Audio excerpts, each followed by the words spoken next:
하나님의 말씀은 구약 성경 욥기서 5장 7절부터 있는 말씀을 제가 여러분들을 위해서 공부하겠습니다. 구약 성경 764페이지입니다. 욥기서 5장 7절부터 있는 말씀을 공부합니다. 인생은 고난을 위하여 날라니 불티가 위로 나르는 같으니라. 나 같으면 하나님께 구하고 내 일을 하나님께 의탁하리라. 8절입니다. 9절입니다. 하나님은 크고 측량할 수 없는 일을 행하십니다. 기이한 일을 셀 수 없이 행하시나니. 오늘 이 거룩하고 복된 안식일에 우리 하나님의 거룩한 성전에 모이신 우리 사랑하는 성곡교회 모든 성도 여러분들에게 하나님의 넘치는 은혜와 축복하심이 함께 하시기를 간절히 기원합니다. 저는 어제 저녁부터 잠을 잘 못 잤습니다. 왜 그런가 하니 오늘 안식일에 성곡교회를 가는 일 때문에 그랬습니다.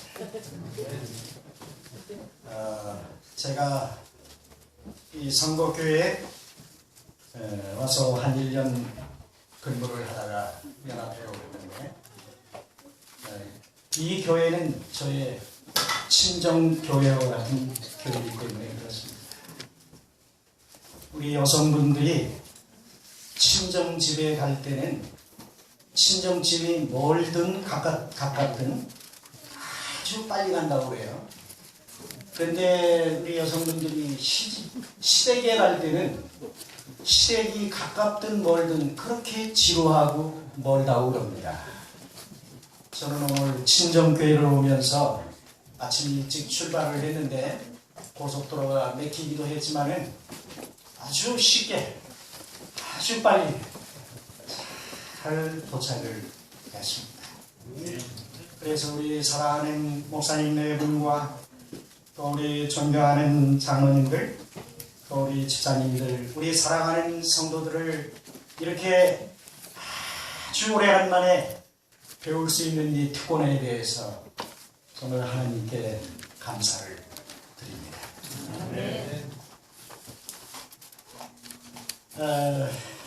이 교회는 제가 입장에 근무를 할 때 입장면이고 선거는 읍인데 이 읍에 교회가 없었습니다. 그래서 저는 입장에 근무를 하면서 선거에다가 교회를 개척하자 이래서 오늘 이쪽에 앉아계신 우리 윤기로 장로님 네 분이 그때 소를 길렀는데 새끼를 낳으면 가끔가다 개척 사업을 위해서 소를 한 마리씩 드렸습니다. 그래서 시작한 것이 이 성북교회입니다. 그래서 우리가 참으로 기도를 하고 또 그 일을 위해서 꿈을 꾸고 비전을 그렇게 생각을 했습니다. 그래서 저는 그때 당시에 우리 입장교회 성도들에게 말씀드리기를 입장면보다는 선거의 교회를 하나 개척하면 거기는 읍이고 천안이 더 가깝기 때문에 그 교회는 앞으로 크게 교회가 성장할 거라고 이렇게 말씀을 드렸습니다. 꿈은 이루어지는 것입니다. 꿈을 많이 꾸시기를 바랍니다. 제가 오늘 이곳에 와서 보니까 제가 아는 얼굴도 많지만 제가 아는 얼굴은 반갑죠. 참 반갑습니다. 근데 제가 잘 모르던 얼굴들을 뵈니까 더 반갑습니다. 우리 모두를 환영합니다. 정말 예수 그리스도 안에서 참 평안을 누리시고 또 이 교회가 또 새로운 터전을 구입하고 교회를 건축하기 위해서 또 기도하고 노력하는 모습을 바라볼 때 정말 제 마음이 아주 흐뭇합니다. 특별히 이 교회를 담임하신 우리 박 목사님은 본인이 말씀을 했습니다만 제가 광천교회에서 근무할 때 제가 16년 시치 목사입니다. 그리고 아까 하나 빠뜨렸는데 뭘 빠뜨렸는지 아십니까? 이분을 목사로 채용할 때, 인턴 채용할 때 제가 합회장을 했습니다. 그러니 친해준 우리 친구를 어떻게 채용을 안 합니까? 채용을 했고 또 예쁜 아가씨하고 결혼을 한다고 해서 제가 주례도 했고 암수도 정말 끊으려야 끊을 수 없는 그런 아주 훌륭한 그런 관계를 가지고 있는 목사님입니다.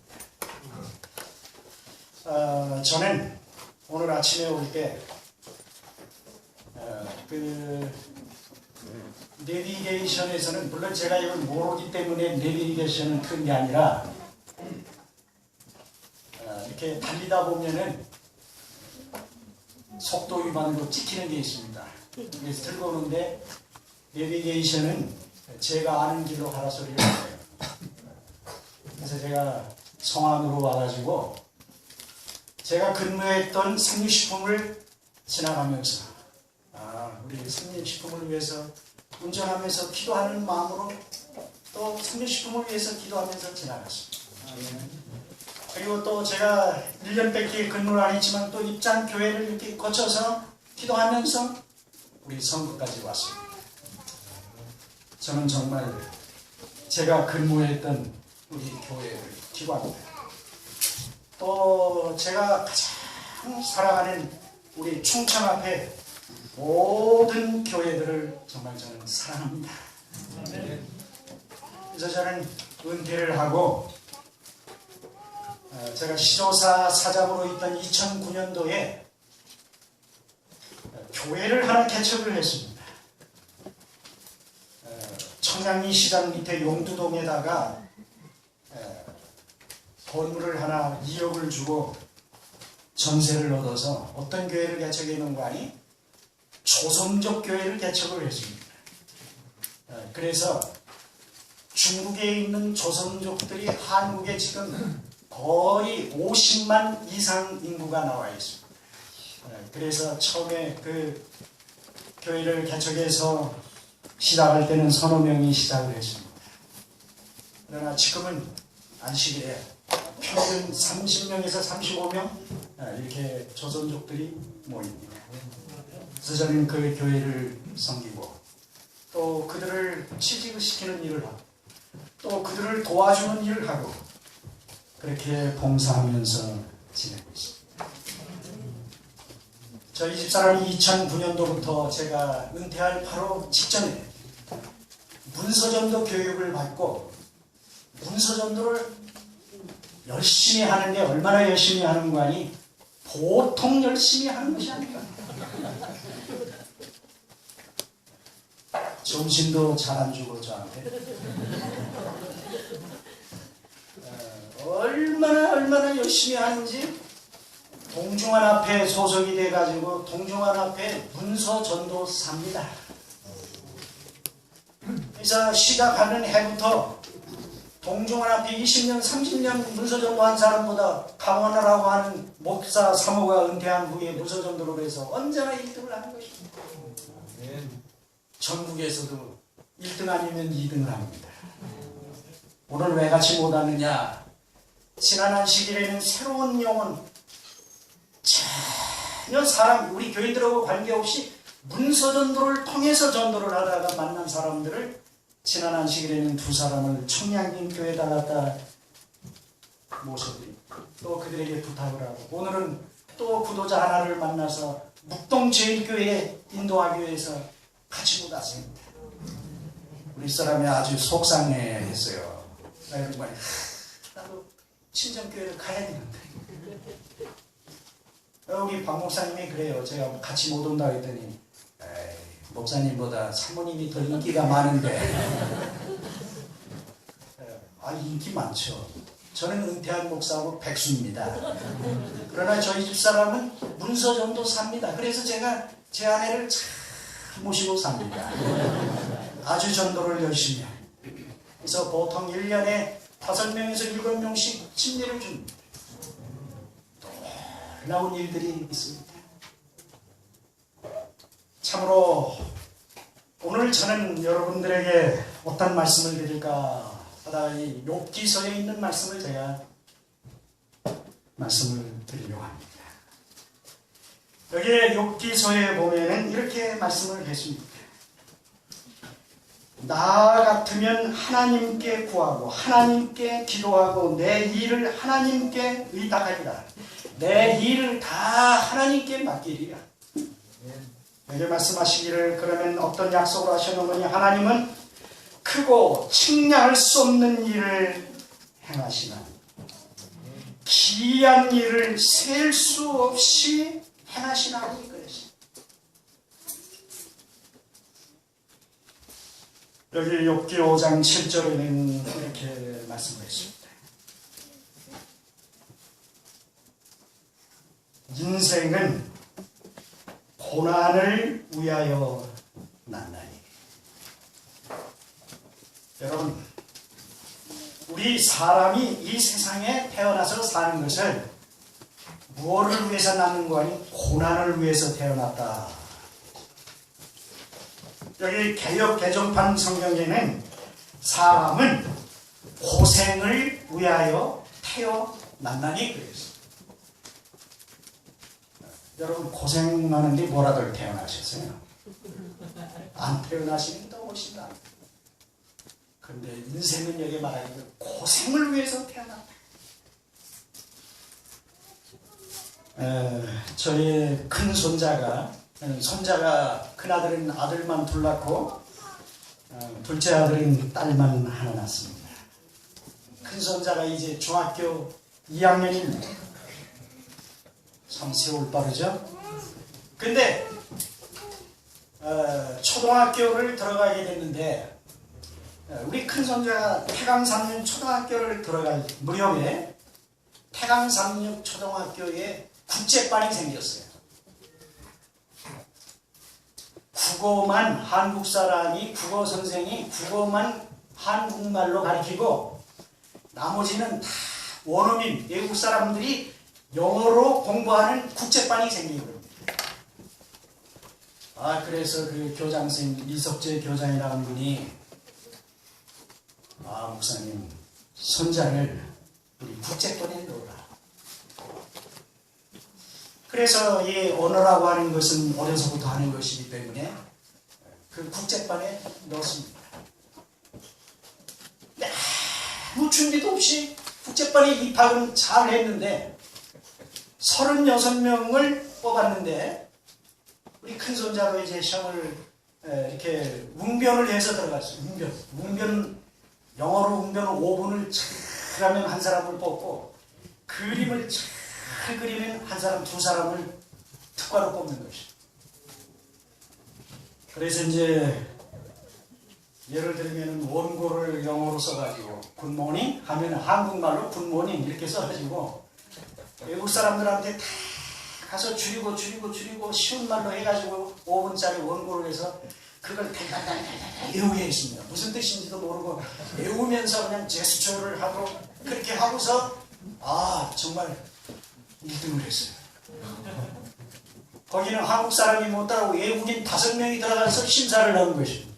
근데 우리 손자가 1등을 한 것입니다. 그래서 뽑혀 들어가서 시험을 보고 나머지 애들은 다 영어 시험을 봐서 들어온 애들입니다. 그래서 34명, 두 사람 미술, 웅변 두 사람에서 36명이 뽑혔습니다. 한 달 낸 돈이 얼마인지 아십니까? 한 달에 120만 원씩 돈을 냅니다. 초등학교 1학년. 근데 이제 입학은 좋았는데 국어 시간은 알아들을 수 있지만 나머지 산수나 다른 시간은 알아들을 수가 없는 것입니다. 우리 아이. 그래서 학교 갔다 오면은 아주 아이가 시무룩하고. 그래서 이제 제가 한번 그때는 시도사에 근무할 때라 근무하다 말고 제가 차를 몰고 태광산림 학교에 한번 가봤어요. 우리 손자가 어떻게 하는가. 그래서 이제 그 국제반에 가서 이렇게 창문으로 이렇게 쳐다보니까 그 36명 다 8살짜리가 다 외국 사람이 수학 시간이라든지 자연 뭐 어떤 그 시간에 공부를 하면 아이들이 그냥 손을 들어서 그냥 발표를 하고 그러는데 우리 손자는 뭐 머리에 창문만 쳐다보고 말을 할 수가 있습니까? 귀가 들리기를 합니까? 아 근데 우리 손자가 이렇게 한 번은 저한테 와서 그래요. 할아버지, 나는 하루하루 살아가는 것이 너무 힘들어요. 그 유명한 말을 우리 손자가 했어요. 할아버지, 나는 하루하루 살아가는 것이 너무 힘들어요. 그래서 제가 우리 손자를 탁 뛰어안고 등허리를 두드려주면서 의사가 그래, 너만 힘든 것이 아니야. 할아버지는 시도사에 가면 시도사 사장이라고 내가 총 책임을 지고 또 한 80몇 명의 시도사 사람들이 말도 잘 듣지만 안 듣는 사람 말썽 부르기 때문에 속상한 일들이 많고 안식일이면 또 설교를 하고 힘들고 할아버지도 목사고 사장이고 힘들다. 할머니는 우리 9 식구 밥 해주고 빨래하고 우리 식구들 뒷바라지 하느라고 너무 힘들어. 우리 아빠는 의사라서 맨날 봄, 여름, 가을, 겨울 환자들만 치료하느라고 힘들고 네 엄마는 약장사라서 약사라서 약국에 가서 맨날 서서 약만 팔고 앉아있지도 못하고 그 고생을 하고 의사가 힘들고 말고 너만 힘들지 않다. 선생은 가르치는 하고 힘들고 목사는 설교하는 하고 힘들고 농사 짓는 사람은 농사하는 하고 힘들고 장사하는 사람은 장사하는 하고 힘들고 이 세상의 어린아이들부터 노인들에 이르기까지 다 힘들다. 그러니 한번 참고 열심히 해봐. 하루에 영어 5개씩 단어를 외우니 그거 열심히 외우고 화상 통화할 때 화상으로도 공부를 합니다. 화상으로 외국 사람과 통화를 하면은 뭔지 알아들을 수가 있어요.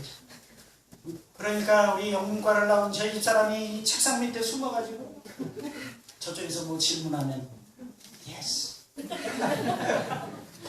또 그 답이 안 맞는 no 이렇게 가르쳐줘요. 하루에 5개씩 단어를 해요. 그래서 제가 너무 불쌍해서 우리 교장 선생님하고 상담을 했더니 목사님, 미국이나 저 호주로 유학 보냈다고 생각하시고 걱정하지 마세요. 그냥 내버려두세요. 그랬더니 3월, 4월, 5월쯤 되니까 이제 귀도 떨리고 좀 말도 하게 되고 아주 좋아하는 것이. 그래서 1학년부터 6학년 때까지 열심히 공부를 해서 졸업할 때는 수석으로 졸업을 했습니다.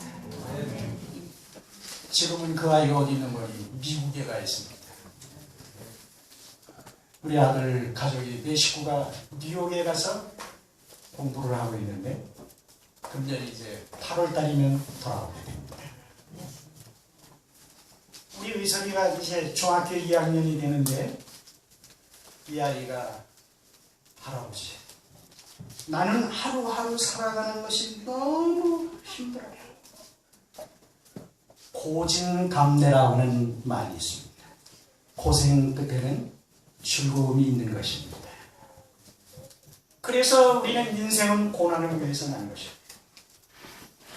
베드로전서 2장 10절에는 선을 행함으로 고난을 받고 참으면 하나님 앞에 아름다우니라. 고난을 참고 견디면 하나님 앞에 아름답다고 말씀을 했습니다. 여러분 참고 견디시기를 바랍니다. 어떤 사람이 말하기를 인생이 뭐냐, 사람이 이 세상에 산다고 하는 것은 세 가지로 말을 했어요. 어릴 때는 철이 없고, 이 조그만 아이들은 철이 없습니다. 여러분 모두가 다 우리가 철없는 시절을 어른들은 보내왔어요. 근데 철없는 이 아이들이 어렸을 때는 철이 없는데 철들어서 이제 젊을 때는 어떠냐? 젊은 때는 정신이 없다는 거예요. 여러분도 다 그렇죠. 저도 그랬어요. 어릴 때는 철이 없었고 젊을 때는 정신없이 살았습니다. 그리고 이제 제가 은퇴하고 늙어서 이렇게 살다 보니까 늙어서는 형편없는 것입니다. 이렇게 저를 보면 제가 형편없이 생겼지 않습니까? 나이를 먹으니까 형편없어지는 거예요. 그래서 어떤 사람이 말하기를 인생이란 어릴 때는 철이 없고 젊을 때는 정신이 없고 늙어서는 형편이 없다고 그랬습니다. 그러나 디모데후서 1장 8절에 그러므로 우리 사람은 복음과 함께 고난을 받으라고 말씀을 했습니다. 그 다음에 여기 욥기 7장 1절에는 이렇게 말을 했습니다. 세상에 있는 인생에게 전쟁이 있지 아니하냐. 여러분 오늘 우리는 이 세상에 사는 것은 마치 전쟁터와 같습니다. 물론 요한계시록 12장 7절에 보면 최초의 전쟁은 미가엘과 용의 싸움이었습니다. 구약시대로부터 신약시대 현재 이르기까지 이 땅에는 전쟁이 끊임없이 일어나고 있는 것입니다.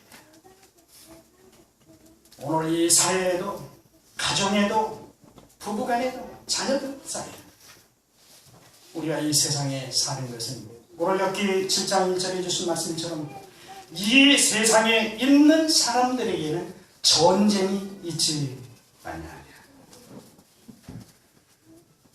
우리는 날마다 달마다 늘 우리의 삶을 되돌아보면 전쟁과 같습니다. 그래도 우리는 마귀와의 싸움에서 절대로 져서는 안 되는 것입니다. 우리는 마귀와의 싸움에서 이겨야 되는 것입니다. 그래서 에베소 6장 10절로 17절에 너희는 하나님의 전신갑주를 입으라. 여기 우리 와이프님은 말씀하시기를 하나님은 모든 사람들이 완전 무장하고 서 있기를 바라십니다. 여러분, 우리 전쟁터에서는 어떻게 살아야 됩니까? 완전 무장을 하고 살라고 계십니다. 와이프님은 말씀하시기를 우리가 사는 세상은 연병장이 아니라 전쟁터다 이렇게 말씀하셨어요. 전쟁이 일어나면 싸우기 위해서 저 논산훈련소에 가서 훈련받는 연병장이 아니라 우리는 지금 이 세상에 사는 것은 전쟁터라 그랬습니다. 그래서 우리는 완전 무장을 하고 믿음 안에 굳게 서야 된다고 하나님은 말씀을 하셨습니다. 어떤 사람이 말하기를 세계 3대 바보가 있다고 그럽니다. 첫째 바보는 사람이 이 세상에서 살다가 죽기 전에 유산을 자녀들에게 물려주는 사람은 첫 번째 바보랍니다. 그러니 여러분 가지고 있는 선거 땅에 가지고 있는 땅이나 집이나 재산, 유산을 여러분 죽기 전에 절대로 자녀들에게 주지 마시길 바랍니다. 사람이 죽기 전에 유산을 주면 첫째 바보래요. 그래서 저는 이 첫째 바보에 해당하는 목사입니다. 제가 은퇴를 하고 한 1년 됐는데 우리 큰 며느리가 말하기를 아버님 아무개하고 동업으로 의정부에다가 약국을 개업하려고 그럽니다. 그래서 지금 살고 있는 그 집을 다 담보를 잡혀서 은행 대출을 해서 끄집어내고 뭐 이렇게 아주 어렵게 그 동업을 하는 모습을 보게 되었어요. 그 같은 해에 같은 그 시간에 우리 둘째 며느리가 서울위생병원에서 근무를 잘 하다가 병원에 그만뒀어요. 한 달쯤 놀다가 그 무렵에 말하기를, 아버님, 그래도 내가 아직 젊으니까 그래도 조그맣게라도 병원을 하나 차려서 개인병원을 하려고 합니다. 돈이 있으면 해봐라. 그러더니 그 휴경동에 있는 아파트도 팔고 뭐 조금 모은 돈도 보고 이제 아주 이렇게 어렵게 준비를 하고 전세를 내고 뭐 월세를 내고 이렇게 두 며느리들이 속을 썩이기 시작했어요. 그래서 제가 어떡합니까? 그래서 우리 두 아들 두 며느리를 놓고 제가 가지고 있던 통장을 우리 아들 며느리에게 물려줬습니다. 이 통장과 도장을 가지고 여기 들어있는 액수에서 10원도 틀리지 않게 둘이 똑같이 나눠가죠.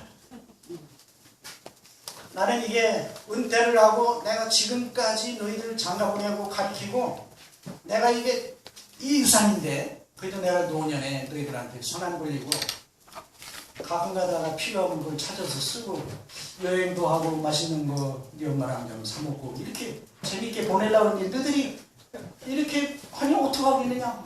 그래 내가 죽은 다음에 이거 주려고 했더니 죽은 다음에 너희들이 줘야 뭐냐.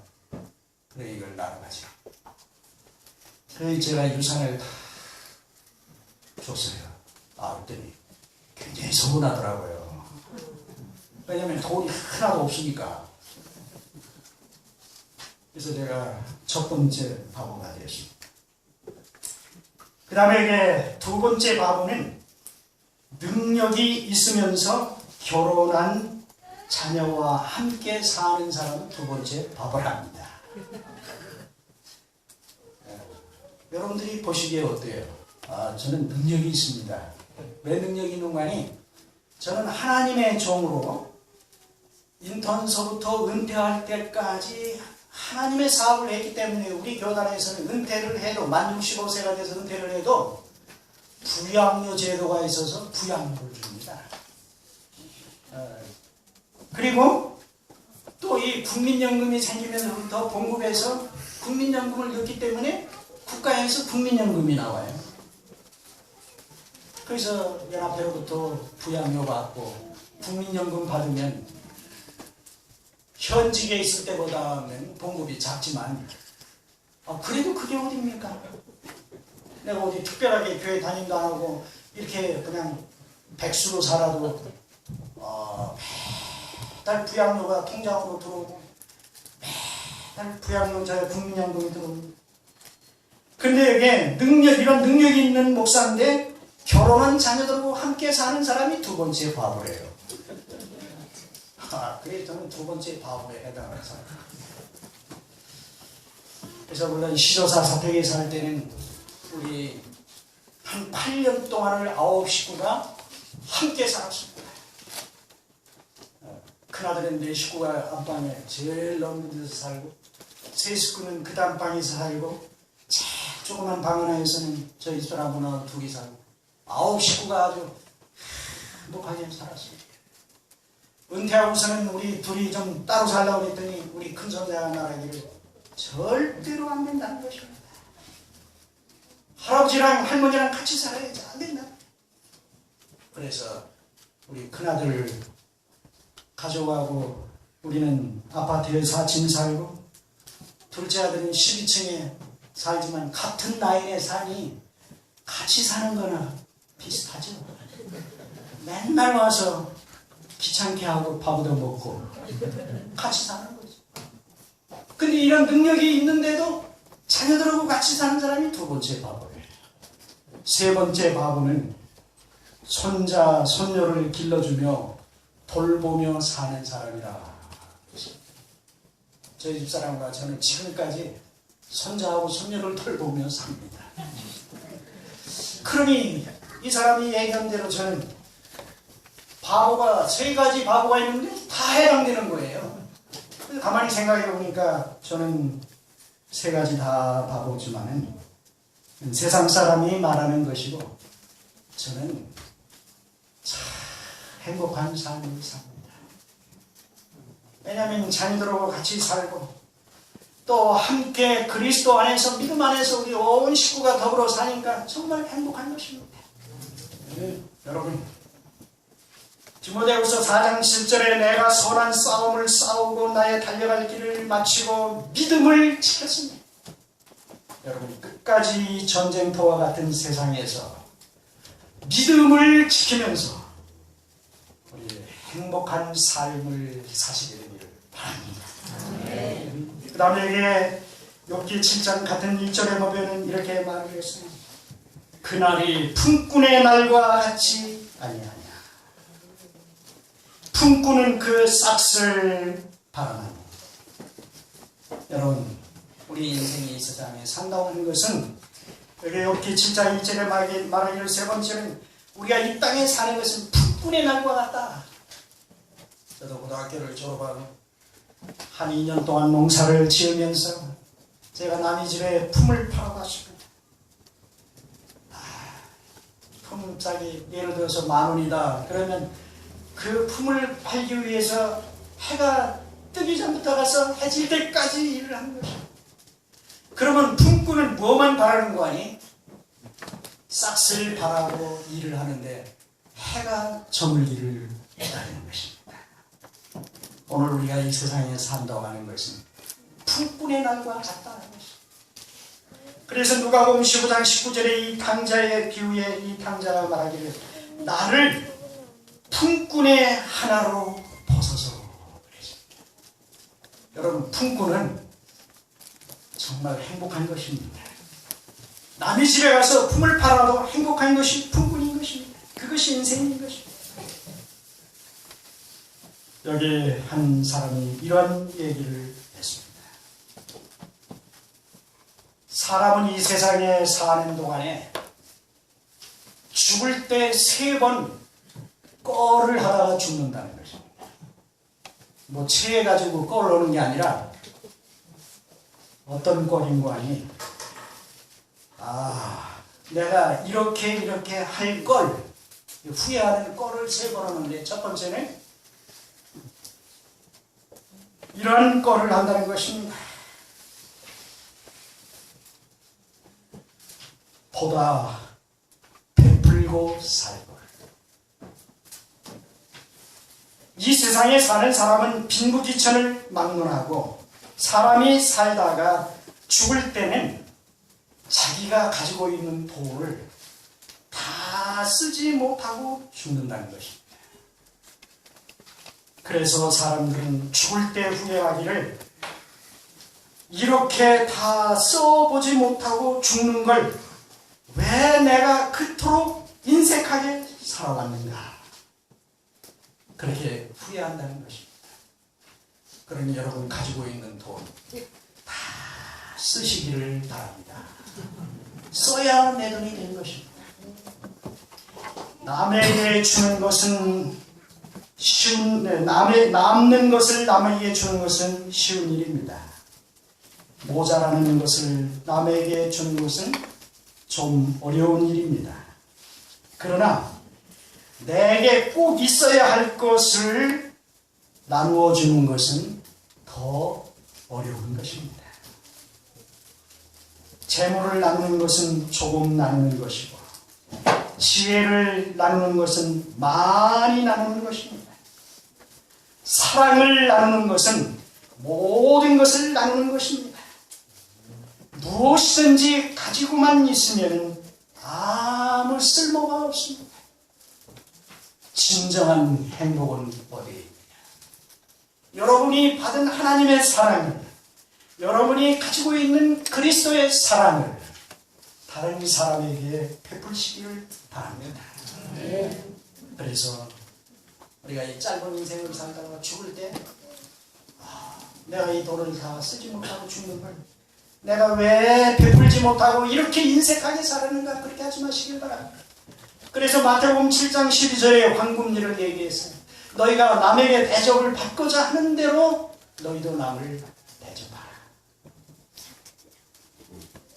그 다음에 세 번째 어떤 말을 했냐, 두 번째 어떤 말을 했냐면, 사람은 죽을 때가 되면 떠오르는 얼굴들이 있다고 그랬습니다. 내가 왜 이 짧은 인생을 살면서 그 사람을 그렇게 미워하고 시기하고 증오하고 질투하겠는가? 이렇게 끝나는 것을 왜 그토록 내가 그 사람을 미워했던가? 내가 그 사람을 다시 만날 수 없는데 때는 이미 늦은 것입니다. 그래서 후회를 한다는 것입니다. 여러분, 후회하는 이런 삶을 살지 마시기 바랍니다. 사랑하고 용서하는 삶을 사시기를 바랍니다. 제가 이 수화하는 사람한테 배웠는데, 여러분 한번 이 주먹을 져보시기 바랍니다. 이렇게 한번 해보세요. 왼손으로. 이 주먹을 쥐면은 수화하는 이 농아들이 말 못하는 사람들이 주먹 이렇게 하면은 이게 뭔지 아십니까? 쓰레기통이에요. 이건 쓰레기통이랍니다. 근데 오른손으로 이것을 딱 덮어주면서 이렇게 돌리면 이게 뭔가 아니? 사랑이랍니다. 한번 해보세요. 이렇게 주먹 쥐고 이렇게 하면 사랑. 근데 이 오른손을 떼면 이게 뭐예요? 쓰레기통이에요. 쓰레기통. 쓰레기통은 뭐만 들어갑니까? 쓰레기만 담는 곳입니다. 그러니 여러분, 쓰레기 보지 마시고 쓰레기통이 보이면 어떻게 해요? 사랑의 손으로 덮어주시기를 바랍니다. 아멘. 이것이 그리스도의 삶입니다. 그 다음에 마지막 세 번째 여기 말하기를, 어차피 이렇게 살다가 죽는 걸 내가 왜 그토록 재미없게 살았는가? 보다 재미있게 살 걸. 이렇게 세 번째 후회한다. 여러분, 행복하고 재미있게 인생을 사시길 바랍니다. 우리가 예수님을 믿어도 재미있게 예수님을 좀 믿고 재림의 소망을 기다리면서 재미있는 신앙생활을 하시길 바랍니다. 제가 어디 책에서 보니까 이런 얘기가 있어요. 늙어서 사람이 필요한 것 5가지. 여자는 뭐가 필요한 거 아니에요? 첫째는 돈이 필요하고, 두 번째는 딸이 있어, 딸이 필요하고, 세 번째는 건강이 필요하고, 네 번째는 친구가 필요하고, 다섯 번째는 찜질방만 있으면 된답니다. 그래서 이 사람이 살다가 늙어갈 때 가장 여자들에게 필요한 건 돈, 그 다음에 딸이 있어야 돼요. 그러니 저는 돈도 없고 딸도 없어요. 그 다음에 셋째는 건강, 친구, 찜질방. 저희 사람도 매달 그 대학 친구들하고 찜질방에 가요. 한 달에 한 번씩. 하여튼 찜질방을 좋아한다. 근데 남자들은 늙으면 뭐가 필요한가? 첫 번째, 남자들은 부인이 필요하고, 두 번째는 아내가 필요하고, 세 번째는 집사람이 필요하고, 네 번째는 마누라가 필요하고, 마지막은 애들 엄마가 필요하다. 오로지 남자는 같이 사는 아내들끼리 필요한 게 없어요. 다른 그 여자분들은 5가지나 다 다르지만 남자는 오직 필요한 게 아내뿐입니다. 그래서 저도 은퇴하고는 아주 저희 집사람 말을 잘 듣습니다. 아주 잘. 왜냐하면 이 5가지가 다 저에게 필요하기 때문에 그렇습니다. 여기에 이런 말이 있어요. 고난을 바라보면 근심이 커지나 예수를 바라보면 근심이 사라진다. 참 좋은 말입니다. 여러분, 우리는 고난을 위해서 낳지만 고난을 바라보면 근심이 커집니다. 그러나 예수 그리스도를 바라보면 근심이 사라진다고 했습니다. 아담이 930세, 하와가 800세를 살았는데, 우리의 인류의 시조 아담과 하와가 왜 그렇게 장수하고 오래 살았는지 아십니까? 이것도 어느 책에 보니까 이렇게 얘기를 했습니다. 아담에게는 장모가 없었어요. 하와에게는 시어머니가 없었습니다. 그래서 아담과 하와가 왜 이렇게 장수하고 오래 살아는 거니? 시어머니와 장모가 없어서 오래 살아요. 그래서 저희 집 사람도 저도 지금 부모님들이 다 돌아가셔서 장모도 없고 시어머니도 없이 우리는 오래 살지 모르겠습니다. 그러나 여러분 시어머니, 장모 살아계실 때 효도하시고 행복하게 보다 베풀고 살고 보다 용서하고 보다 더 재미있게 예수 믿는 재미로 재미있게 사시기를 바랍니다. 그래서 욥기서의 5장 9절에 내가 하나님께 기도하고 하나님께 모든 것을 의탁할 때 여기에 말하기를 크고 측량할 수 없는 일을 행하시며 기이한 일을 셀 수 없이 행하시며 여기 표준 개혁 성경에는 내 사정을 하나님께 털어놓겠다. 여러분의 모든 사정을 하나님께 털어놓기를 바랍니다. 하나님께 기도하고 모든 사정을 털어놓으면 하나님께서 우리를 통해서 측량할 수 없는 일을 행하시고 기이한 일을 셀 수 없이 행하신다. 여기 치료봉사 509페이지에 세상에 어떠한 힘든 일도 성취할 수 없는 일을 기도와 믿음으로 할 수 있다. 사랑하는 여러분, 이제 저는 언제 선곡회에 한번 또 오게 될지 모르겠습니다. 제가 어렸을 때 여기 할아버지가 살아계셨는데 저희 어머님이 친정이 서산인데 보니까 10년 넘으면 안 된다고 우리 할아버지가 우리 어머니가 친정을 안 가도 꼭 10년 때는 막 떡을 하고 푸짐하게 싸서 친정을 보내는 걸 봤어요. 제가 10년 넘은 것 같습니다. 우리 선곡회에 와서 여러분 뵌 지가. 하여튼 저도 여러분 다시 뵙기를 바랍니다. 정말 여러분 행복하게 사시는 날까지 우리가 이 고난 많은 세상에 또 전쟁터와 같은 세상에 품꾼의 날과 같은 세상이지만 우리가 그리스도 안에서 행복하게 믿음으로 사시다가 우리 주 예수 그리스도의 재림을 맞이하고 또 이 교회가 바라고 원하는 모든 비전과 꿈들이 이루어져서 이 선거 지역에 하나님의 큰 역할을 감당하는 이 교회가 되기를 간절히 바라면서 말씀을 드리겠습니다. 아멘.